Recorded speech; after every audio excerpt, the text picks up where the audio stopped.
welcome to Not Without Alonzo. I'm here with your host, the Godfather of West Coast Hip Hop, Alonzo Williams. What's up? What's up, Doc? How you feeling today? I'm feeling good. I hear people talk shit, Alonzo. I see comments in YouTube, on the, in videos, and people are like, "What the fuck does he mean that he's the Godfather of West Coast hip hop?" See, that's just a dumb motherfucker that don't know his history. Talk that shit, Alonzo. That's a dumb motherfucker that don't know his history. When it comes to West Coast hip hop, I hate to toot my horn, but if I don't blow my horn, they won't know. Okay, I'm not a big time DJ. I'm not a big time producer. I'm not a platinum artist. I ain't got no gold fronts. I ain't got no weave. In fact, had a Jerry curl, that motherfucker gone. But when it came to plowing the fields, knocking down the trees of West Coast hip hop, ain't nobody got more dirt in their fingers than I do. Okay, when it comes down to it, Run DMC's first ticket to LA to Los Angeles, Curtis Blow's first ticket to Los Angeles. I was, if not the first mobile DJ, I was one of the first mobile DJs to roam the streets of Los Angeles with my equipment in the back of my Vega. I did my parties at Gina Chaley. I fell in love with DJing at Campanella Park when KGFJ was a radio station, not K-Day. KGFJ. You just heard Marvin Gaye from the album Let's Get It On, Distant Lover.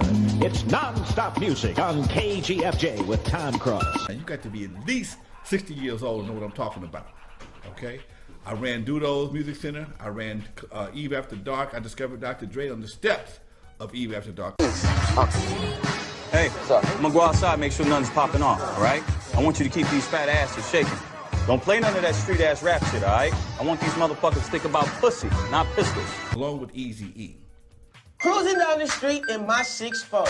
Joel sang in my club back in the day. Woman to woman, have you ever been in love? He was one of the artists, one singing contest at Eve After Dark. When it came to Straight Outta Compton, you saw my character being portrayed as Straight Outta Compton. What they didn't tell you is that Jerry Heller ain't never carried a box of records in his damn life. Who the fuck does he think he is? Lonzo was the one that put Eazy E and Jerry Heller together. They don't tell you that part. When they showed Dre getting out of jail, they didn't tell you Lonzo got him out 2 times prior to that. Okay? When I talk to people in schools, in various colleges, I tell them the one thing I asked them, what do you think I did, the best thing I could have did for Dre? Was it give him studio time? Nope. Was it buy him his first car? Nope. Well, you know what it was? And I didn't get him out of jail for the 3rd time. Why?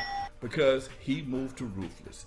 He didn't really actually move, because the original plan was he was going to be a producer for World Class Wrecking Crew, the group that he was already in. 7 days a week, he's on call to get the party people up off the wall. And also produce acts for Eazy. That was the original plan. And my money dried up, to be honest with you. Eazy had his dope money, and Drake moved towards dealing with Eazy E. That's how it jumped off. Now, even before all that, even after that, Dre gone, Eazy gone, Ruthless is still rolling. Well, who discovers MC8 and Compton's Most Wanted? Lonzo. Got another gang story to tell people about how a black brother was born in hell. Look at the Compton compilation. On the front cover, you'll see me with my red and black jacket holding a 380 like everybody else. The only time you ever see me holding a fucking gun on the album cover. Okay? Yes. MC8, huh? MC8, Mike T, and my man Chill. My boy DJ Slip from Sound Control Mob was wanted to use my studio, and he said, "Man, I got a group of folks I want to put on a compilation album."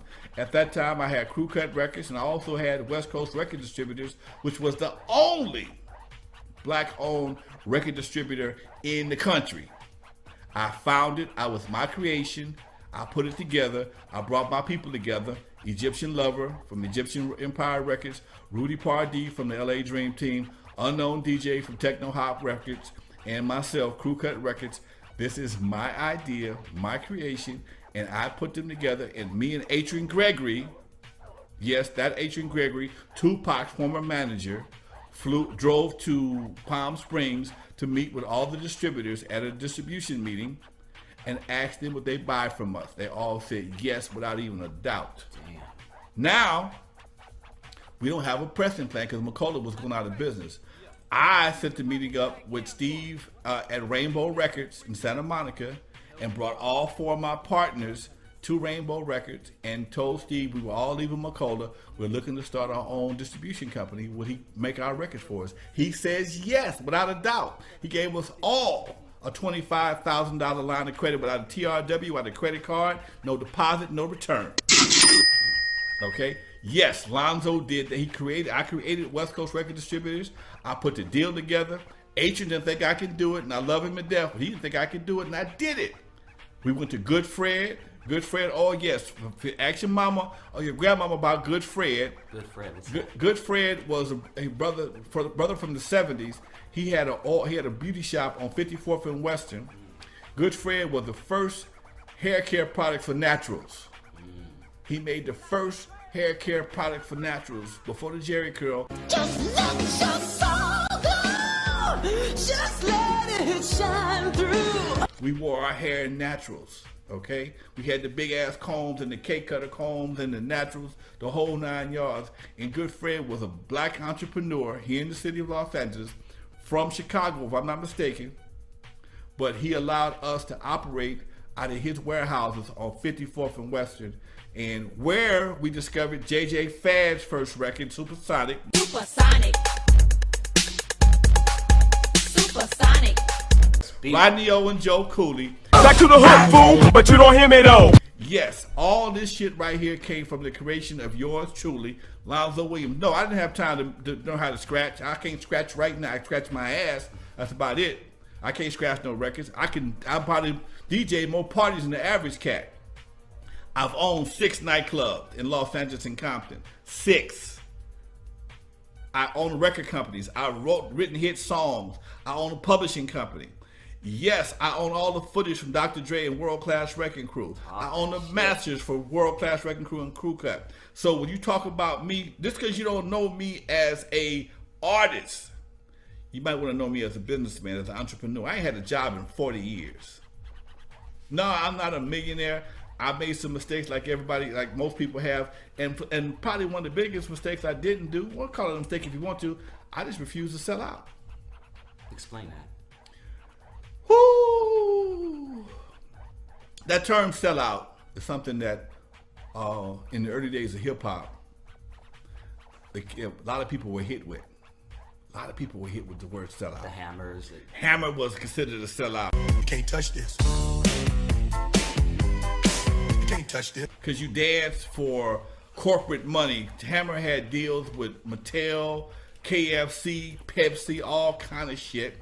Will Smith was on television doing the parents just don't understand. You are the kids all across the land. There's no need to argue. Parents just don't understand. At that time, Public Enemy was the shit.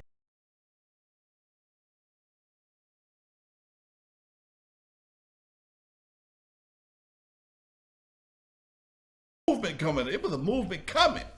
It was a movement coming. It was a black movement coming. Everybody was wearing the medallions. Sisters is wearing their hair back out in naturals. Weave wasn't even really kicked in yet. Few people had them, but they really wasn't popular. The hip hop movement was all about KRS-One, Public Enemy, Poor Righteous Teachers. The consciousness of the black youth was jumping off in the early 80s through hip hop. And anybody that was doing anything other than that, dancing or singing about being happy, was considered a sellout. Let me ask you, would you consider N.W.A. a sellout, just on the other side, because you knew the real N.W.A. and this wasn't them? You know, I can't say, I won't call them sellouts. I'll say they bought in.